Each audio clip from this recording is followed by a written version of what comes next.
evening, everybody. I'm Rick Dancer. Welcome to Get Real with Rick Dancer, coming to you live from Montana, where we're experiencing sunshine and 63 degrees. That's why I'm in a short sleeve t-shirt today. I went out for a run this morning. We've already had snow here, but I went out for a run on the weekend. My wife and I went out for a hike, and because we thought, oh, it's going to be too cold to ride our bikes, and we went on a hike, and we came down, and it was 73 degrees. Well, today it's 63. I was out running, and I took off my outer shirt, my long sleeve shirt, and just had a tank top. And I'm going, I am running in a tank top in Townsend, Montana on November the 11th. And then we saw the coolest thing I did. I wish I would have shot video of it. I didn't know what was going on. I wasn't thinking. But I'm going down the main street. We have this like little cute little, kind of Western looking downtown. And I'm going down the street, and here is this man walking down the street with a flag, like right down the middle of the street. And I'm like, I know I should get video of that. I don't know what he's doing. And I thought, whatever, I don't have time. So I go around the corner, and I went, oh my gosh, he's a veteran. This guy's a veteran having his own single parade. And I thought, oh, Rick, you are so stupid. When you think about getting the picture, go get the picture. And I missed it. It was just, it makes me want to get teary just thinking about it. It was just like one dude with an older guy, and he has a flag, and it was a big flag. It wasn't like some little flippy flag. It was a big old flag, and he's walking right down the center of the street. So you had to see him. It was pretty cool. So our show is brought to you by Dr. Michael Bratlin, Chris Dental Family Dentistry, my friend, and also one of our sponsors. Right now, I was just posted a video. Michael he has the whitening strips, and also they can do it professionally for you on your teeth whitening. Have you ever seen people when you walk up and they smile and their teeth are really stained? It's such an easy thing to take care of. I do it with myself because he gave me the stuff to do it, and I do it like every 3-4 months or something like that. But it's just an easy thing you can do just to improve the look of your face and stuff. I know it's kind of vain, but you know what? It's better than having fake body parts put on. And I see a lot of that at the gym. So tonight we're going to talk about a topic I think it's going to be very interesting to you. There's a real problem going on in Oregon schools right now.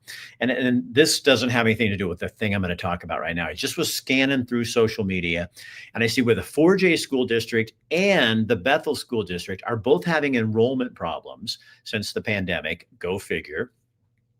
They're running out of money. The Oregon comes in number 48th in terms of educating students. So we obviously have a problem. Our governor keeps saying we're going to, fund more education, yet the OEA doesn't really seem to be doing much except getting more money for trying to pay off the PERS. But there's a big problem. And I'm seeing this week, someone, and people are afraid to talk about this stuff. I got emails, a ton of emails on a rainbow club going on at the Bethel School District. And then somebody sent me a poster of it. So I posted it and said, anybody know about this? Hundreds of people came on. And I got tons of emails from people saying, we can't talk about it. We'll get fired. We think it's wrong. Parents are afraid to say anything. God, you guys, we're in charge. What the hell is going on?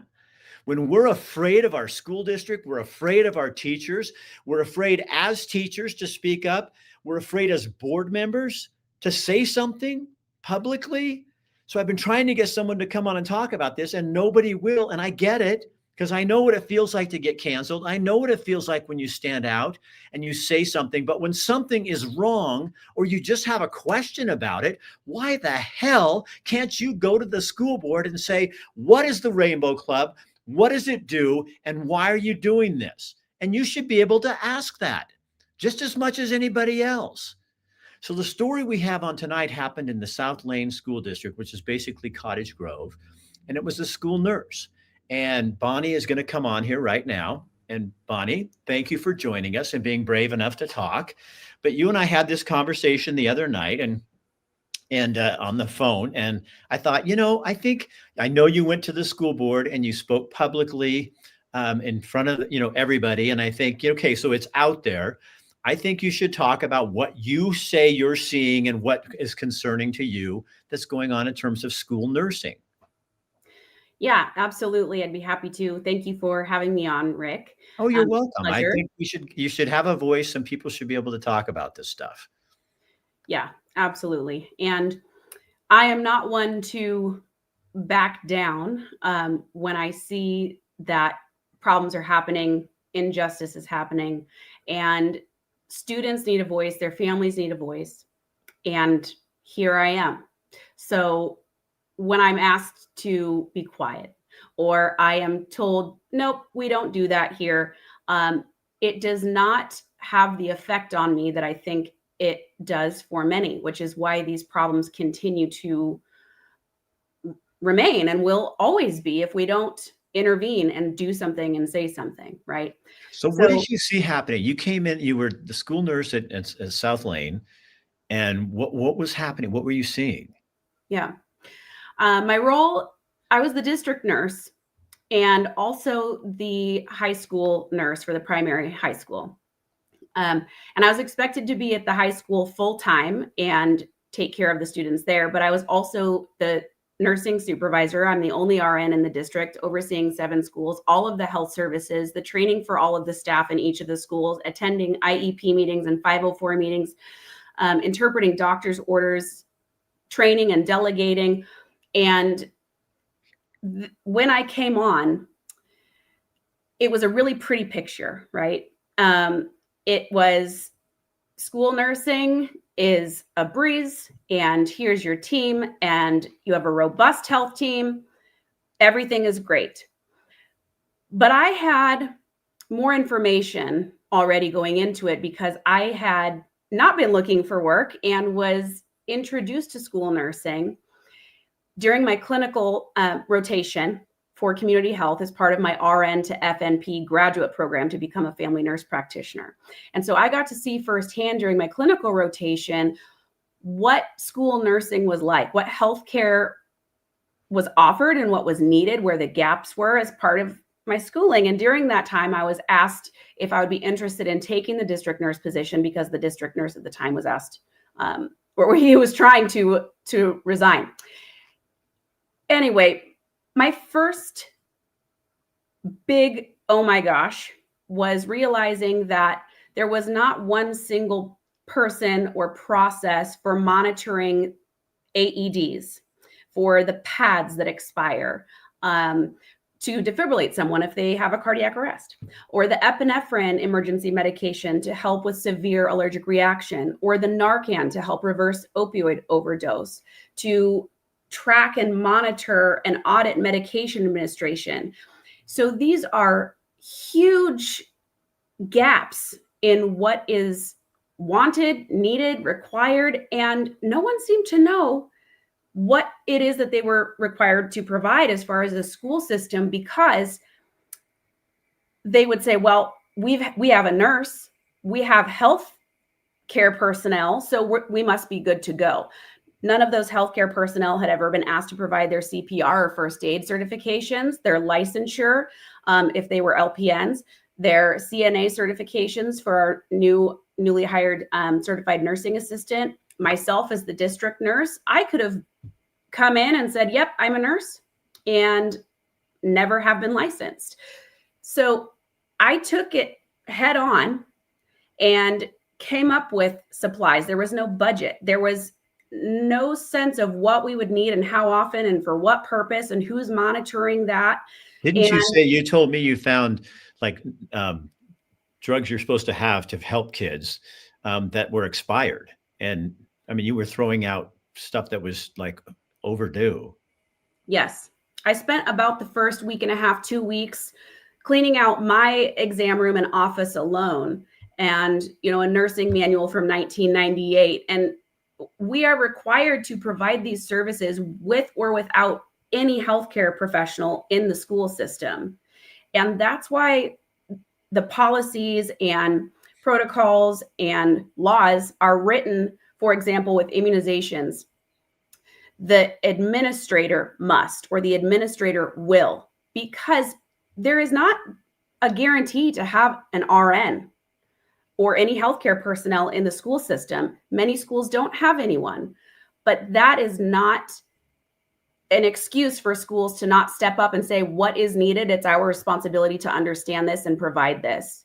So when And you went to leadership and told them this didn't you, they didn't you didn't have this stuff. What was not right and looking for correction? What happened? the very first thing was ordering the emergency equipment. So replacing the expired AED pads, replacing the batteries that were dead in the AEDs, and the epinephrine and Narcan. And that blew the budget. Well, it did not compute. It did not compute and still doesn't why any one of the health team were asked, what type of supplies do you need? How often do you need them? Let's establish a system and inventory, and we're ordering and replacing things before they expired. And so I blew the budget. Well, what budget if there really wasn't one specifically for the health system and the health services team? And so then when it came time to order things like gloves and hand sanitizer, Band-Aids, everything else, I was told we can't because there isn't a budget. We've already overspent. And so I established with a medical provider to write standing orders so we could get epinephrine for free. I connected with through a opioid reversal program through the state so that we would get Narcan in all of our schools for free. So we fixed that problem moving forward as far as budgeting goes. But I spent out of pocket for the remainder of the year, starting in September. So at the very beginning of last year, and I spent over $4,000 out of my own pocket because I was not going to have my health team bandaging wounds, dealing with bloody noses, cleaning up vomit with their bare hands, biohazard bags, sharps containers, all of that I purchased. So when you went, is there some kind of, you were telling me on the phone, there are regulations from the state that are supposed to be followed, and that in your opinion, that wasn't happening. Yes. And it's not exclusive to one district or one school. This is an ongoing area for improvement across the state and across the nation. And when administrators know better, because, well, I don't expect anyone to know how to practice medicine or what policies to follow or what is missing if they're not a healthcare provider. But when that information is brought to them, to be told, it wasn't a problem before, I don't understand why it's a problem now. We've always had supplies. Why do we need all these more supplies now? I said, the health team has actually been buying them out of their pocket before I came. And the problem existed. I didn't create the laws. The laws in Oregon, the ORS and the OAR, the administrative rules explain how to act out, basically, the Oregon revised statutes that are written into law. And so it tells our school systems, our education system, how to do what, when, where, how, why. And not having a nurse doesn't mean that they're immune to those requirements. So when you went to the board and you spoke publicly about this, what was the reaction? The board in the meeting is not to respond to the public comment section. So there wasn't a response. But Rick, I had been explaining and providing information and what I felt basically begging for anyone to hear that healthcare is important. If we go to resuscitate someone and our equipment doesn't work, that's a lawsuit. Problem. Yeah. And so I'm trying to help them, but the values that I have, advocating and integrity, those are personal values, they're work values. I don't have one set and then the other set. And I felt like my values and what I was bringing to the school system to help were being treated as a nuisance. Like, yeah, but we've been okay before. So, maybe another time. And you can't conquer Everest in a day. And why don't you be forward focused instead of focusing on all the past problems? Well, the past problems are current, and the current will continue into the future if we don't recognize where we're missing the So target. do you bring this public because you think parents don't know that Do you think a lot of schools are doing the same? I mean, it's not just South Lane. Yes. If I can help change one school to understand the gravity of this, to help make positive change before something happens, because essentially what's going to take is a sentinel event or a death, lawsuit, or publicity. And I have a voice, I'm going to use it, and I will never apologize for standing in truth and advocating for the health and safety of anyone that I'm caring for. And when that could no longer happen and was being just pushed off and pushed off, I couldn't stay. And that was one of the most devastating decisions I've ever made, because I know what we could have done and changed. And it's not hard. You just got to start. So you actually quit over this? I did. Yeah, I did.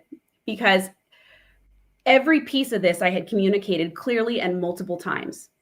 And to families who are unaware, this is shocking to them. But then there's also multiple families that I've spoken with just in our district alone that have been trying to communicate and advocate for their student, things that they shouldn't have to convince anyone that their student needs, especially if it's clearly outlined in their IEP or 504, federally protected accommodations to keep these students in school. Well, if we want to boost our enrollment numbers, we need to keep the kids healthy and safe. Corinna says on here, did you reach out to the Oregon Health Authority? I have been in communication with the Oregon Health Authority and Oregon Department of Education, Lane County Public Health, on various topics for various reasons. And they are responsive and they are professional, courteous. And when we go to that next level, you can start to see improvement. One of the main issues with families is, and why there was no training that existed. I got a key to my office and a computer, but not any information on how to do my job, what to do, when, or how. So when I knew that I was hired in June, starting that coming August, I spent the entire summer researching what I need to know and what is best practice in school nursing. And I joined the National Association of School Nurses. I joined the Oregon School Nurse Association. I started networking. And so I came in ready. But I can't continue to try to convince and spin my wheels that this is a huge issue. When you spoke at the board, were there other parents in the room? There were other community members. There were several. And one of them sitting next to me when I came and sat back down after speaking said, they did not have to cut you off like that. They just didn't want to hear what you had to say. And these parents and staff who don't have anything for them to go off of, and the word that you're given from, the school or the district, what have you, is either no, or that doesn't matter, or yeah, absolutely, I hear what you're saying, but then nothing comes of it. They either don't have the bandwidth, don't have the resources to continue this fight, or they trust that having the conversation and being told, yes, we hear you, we're going to follow up on this, we will get XYZ, systems set in place, that, okay, great. I said my piece, but then it's dropped. So have you experienced this in other schools at all? I have not personally experienced it in other schools, but nurse colleagues in these forums, the rural school nurse group that I joined, because we are a rural area, talking to the larger surrounding school districts, even out of state. And the theme remains. I'm not the only one that's experienced this. And it takes a lot more power and voices and administrative buy-in to get anywhere. Do you feel like the schools, like when at the beginning I was just saying, they're losing kids like crazy. And, part of that's people aren't having as many children. I think part of it is people learned during the pandemic. These are my own personal opinions, that during the pandemic, people learned what was going on in schools and didn't want their kids to be in a public school anymore, and started homeschooling them or sending them to private schools. Do you think they're so the only word I can think of is hard up for money, that this doesn't take a priority. Is that? Yeah, it's it's budgeting. That's the number one reason I hear we don't have the budget for that. Well, it's going to cost a lot more money, if there is some legal action that needs to be taken, than to be preventative. We need to be proactive, not reactive. Well, plus And so, it's, I mean, when healthcare, it's kind of like if your kid's there, and I've already had some people come on here and say, "Oh man, my kid's in a school and they have, such and such an illness." And you need, and I'm sure that people pay more attention to those kids and are more targeted, but I mean, it just seems like, I don't know, that's so odd that I can see where it gets laid on the back shelf. When I was a kid, I don't think there was a school nurse, but we didn't have as many people. And it wasn't as, there's a lot more food allergies, I mean, there's so much more stuff out there now that kids are dealing with. Will you work and I mean, what will you do in the future? So let's say, okay, so you've done this, you've talked about it, you've brought it up. What's your next step? Like, would you go to the Oregon Health Authority, or would you go to some group and start a mission to say, okay, what are we going to do? Because South Lane can't be the only school that this is happening in, as you said. yeah, you're right. They're losing amazing quality, high caliber, dedicated staff who keep hitting walls, and they're losing students, they're losing enrollment, and also the students that are attending, we have a much higher acuity, more medically complex and medically fragile and nursing dependent students that we've ever seen before. Really? And oh yeah, absolutely. That requires RN oversight. And that is why I submitted public testimony in support of Hannah's Law, House Bill 2948, last January, to help push this bill through so that schools could understand that they can not legally delegate healthcare and nurse tasks to the healthcare personnel in their schools. So they can oversee administrative things like, are you coming to work on time? Are you taking your breaks? Are you leaving on time? But they can't oversee the care that we provide. That requires an RN. And so they're losing us. And where I wanted to go was through my schooling. And when I graduate in 2027, and I'm a family nurse practitioner, I wanted to open a school-based health center in South Lane School District as a provider, where I could see our students, bill insurance, diagnose, prescribe.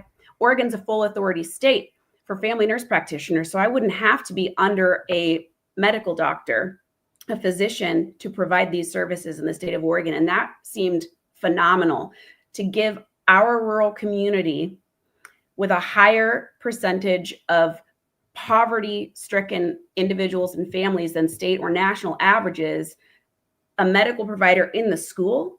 Because some of these kids, this is the place they shower. This is where they have meals. This is where they feel safe. So until something like that could happen, should there be like a county organization or something that would, because I mean, in defense of the school, it's like, and my child, I don't want the principal or the superintendent who don't know shit about medical anything.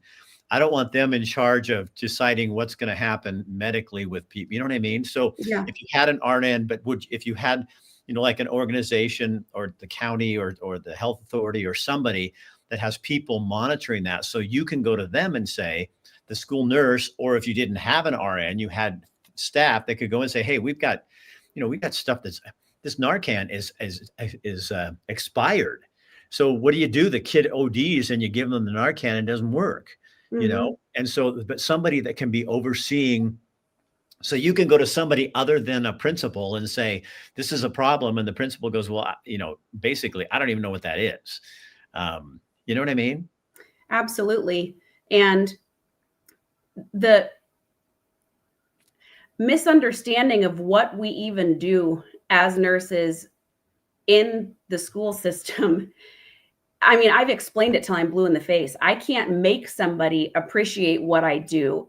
Well, I, that's why I think it should be taken out of, I mean, it can yep, be connected to the school, but you need a governing body that looks over that, and I am the last person that needs another bureaucracy, but it seems like somebody needs to be Penny Kennedy's on here, says, "Rick, they do pay more attention to the specific kids with disabilities or disorders.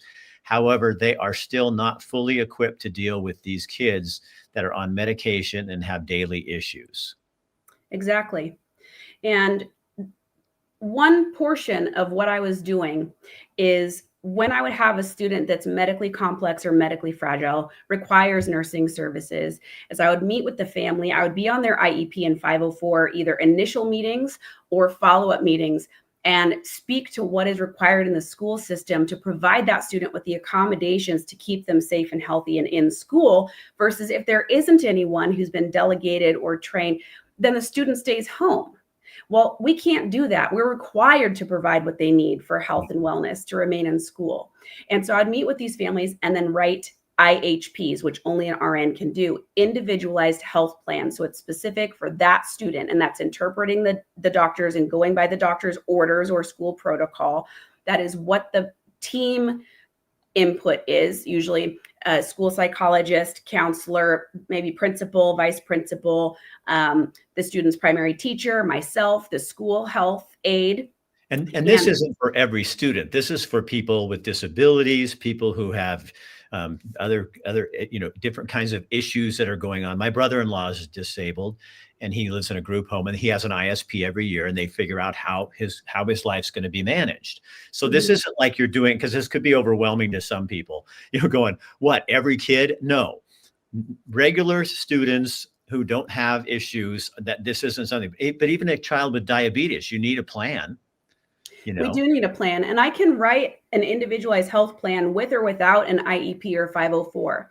For example, a student with migraines, they might not need the same level of accommodations or even want or need an IEP or a 504, but they may need something to where when they ask to wear sunglasses in the classroom, the teacher knows it's not because they're checking out and going to sleep, but they actually are suffering from the lights, right?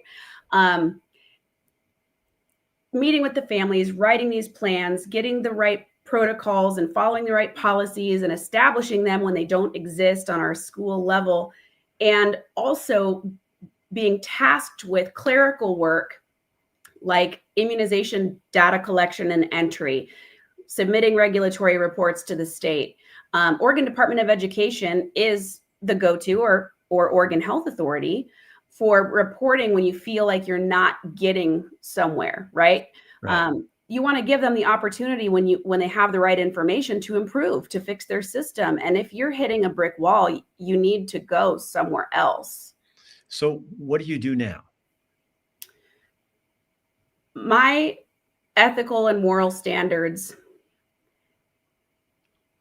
even if there is improvement, regardless of my practice area. I've been a nurse for 18 years. I've been passionate about every job I've had in maternal newborn nursing, lactation, pediatrics, addiction medicine, mental health, school nursing.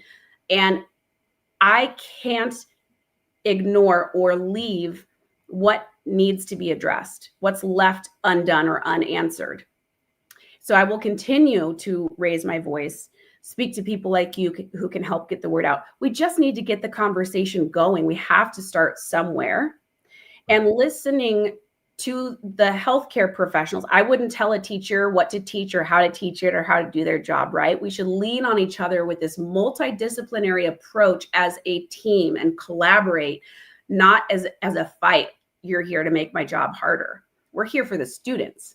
And if that's true, we need to come together and work alongside each other and start by simply communicating. The door needs to open, and it keeps getting slammed shut. Okay, now I'm going to ask you a super positive question, because there's just passion in you, So what is it about healthcare that you just, it kind of just rocks your world, doesn't it? It does. What is I never wanted to be a nurse, actually. I wanted to be a marine biologist. And the high school that I went to required that we complete a certain number of community service hours. And so I decided to volunteer at the hospital, University District, well before Riverbend was built. And my first day, I was the first high schooler ever allowed to volunteer on pediatrics. Otherwise, it was college students. And my first day, something just lit up inside of me. And right after high school, I went to Lane, went to nursing school, and have never looked back. One of my favorite quotes, Gandhi says, the best way to find yourself is to lose yourself in the service of others. Huh. And caring and connecting families, patients, students, whoever I'm caring for, with a holistic approach, bringing everyone on board, treating the whole individual, regardless of specialty, and connecting them with the resources they need to be successful and manage their health, their wellness for the optimal outcome is a gift. And that's what I have. That's what I love. That's what fills my cup. And I do that at home with my family. I do that for patients. This is the hill that I'm going to die on, Well, after COVID and all this and everything, and we're looking at healthcare costs and how much they're going up is, we as America need to have a personal plan for each one of us to get healthier. You know what I mean? It's so obvious. And, and other countries are healthier than we are. And I think, but isn't it kind of interesting that this is reflective of, I found it fascinating when COVID happened. They locked down gyms. They left fast food places open. They closed down better restaurants that had more, organic, better food for you. You couldn't go out hiking or playing in playgrounds. And we had a perfect opportunity to make America healthy. And we missed it because we were too busy coming up with, rather than long-term plans, what's the short-term, just, lock them down, put them here, instead of a long-term plan. And most of the people who perished had comorbidities, and it's so sad. And never did we mention, maybe the best thing you could do to make yourself healthy and more resistant to COVID is to get rid of some of those comorbidities, like eating healthier and making a long-term thing. And so here we have a problem or in a school where we're educating kids and taking this up, and here's healthcare not being part of the education. You know what I mean? You know what I'm saying? Exactly. It's kind of like, here's a perfect opportunity to make that part of our lives. And we look at everything else culturally, and I could rattle off a bunch of them here, but I won't with you here because on my regular show I would. But there's so many things that we are so damn focused on in schools. And why can't we focus on health and that kind of education? Yeah, you know what I mean? That's got to be frustrating. But you are working now. We won't talk about anything else like that, but you are working and you are back. You're still in a similar kind of job. And I'm guessing that's going better. It is. When you have administrators who value what you're saying and see the importance of what we do and lean in, that makes a world of difference. Not just communicating, but valuing what you're saying, seeking opportunities to gain more information if you want to be future focused, let's do talk about what has happened, what is happening, and build something from this. We can make changes. We just need to start, communicate, talk about the action items. Okay, we need one staff member for every 60 students that's trained and certified in CPR and first aid, and no less than 6 members on this trained team at each school, regardless of number of students enrolled there. Who are we going to train? All right, we need to post this list of staff that are trained in a visible area in the school. What next? Yeah. Let's get the inventory going for this medication. Okay, we did that. What's next? We don't have to do it all at once, but we need to do it. And you need just a plan. Yeah. And, I find with podcasts, all this stuff, all the people I talk with, is just talking about it And you know what I mean? And getting it out and going, "Well, okay, what are the things instead of, you know what I get so tired of, Bonnie, is, you bring up an idea and I think schools are notorious for this. Any bureaucracy is, oh, we done that. We tried that. Didn't work. That didn't work. Yeah. Oh, we don't need to do that. You know? And it's like, but what if we took out all the negatives? I hear this from party people too, Democrats and Republicans. We don't do that. No, we don't need to do that. Now here's how we should do it. And it's like if everybody just sat down and went, let's have a conversation and bring up these issues like this. And if they don't, in your case, with what you're dealing with, you could have a death. And that would be absolutely tragic. So why don't you leave I'll let you have this last say and then we'll close out the show and go from there. Perfect. Thank you. School nurses and healthcare providers, we have specific training and licensure for this.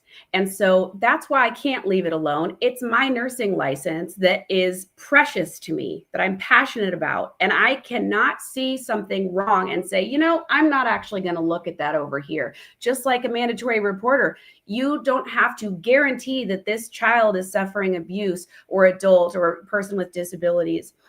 But if you think, then you need to report it, and it's on you if you don't. It's on me and my license if I just let these things slide and be an easy employee by not bringing them up.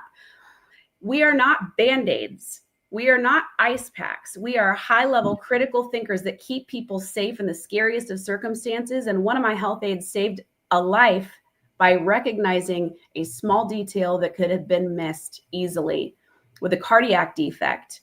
And if she wasn't there, the outcome would have been very different if a non-healthcare provider was in that school.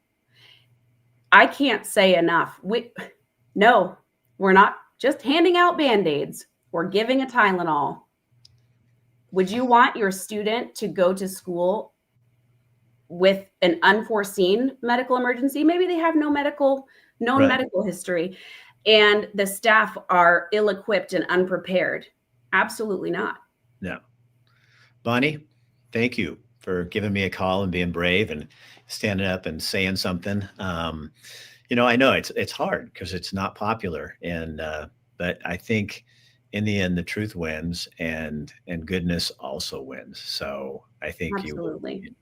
you will. Thank you, Bonnie, again. Thank you very much. You are you're very welcome. So see, that's what it takes for people. If you love what you do, I love what I do. I get lots of criticism. I'm sure Bonnie gets lots of criticism as well from people that don't want to bend or move. But I think I saw somebody write this in there. I know there's not everybody is called to do what Bonnie's doing, what I'm doing, or whatever. But we can't let people scare us, and we can't keep people from allowing us to speak the truth and say what we believe. And, today is Veterans Day. Tens of thousands of people died so that Bonnie can do what she just did.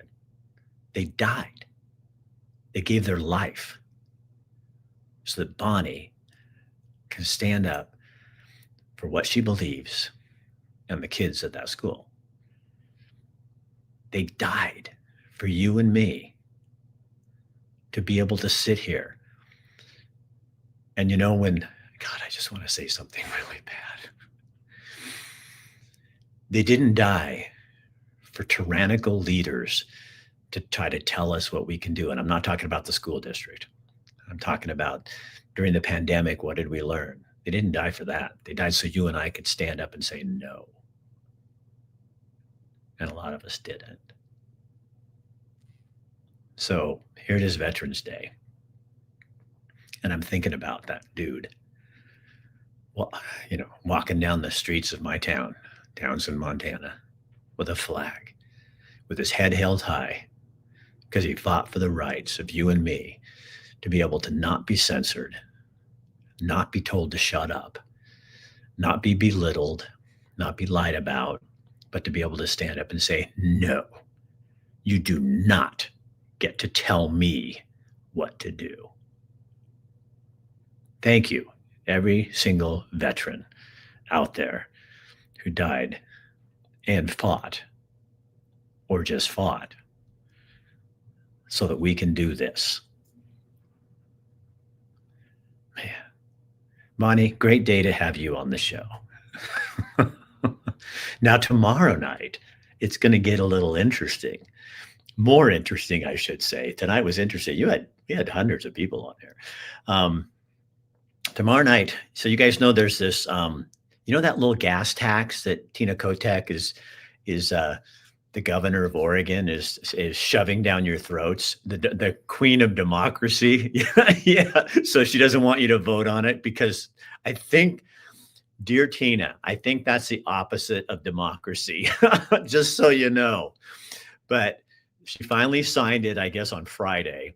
And so they had to go through the paperwork. Tomorrow night, Ed Deal, Senator Bruce Starr, and Jason they're going to, with the tax relief group, they're going to be on here to tell you what's next. Okay. Because you guys, if you believe in free speech, you're going to have to bust your ass to get this done. Okay. Everybody's betting against you.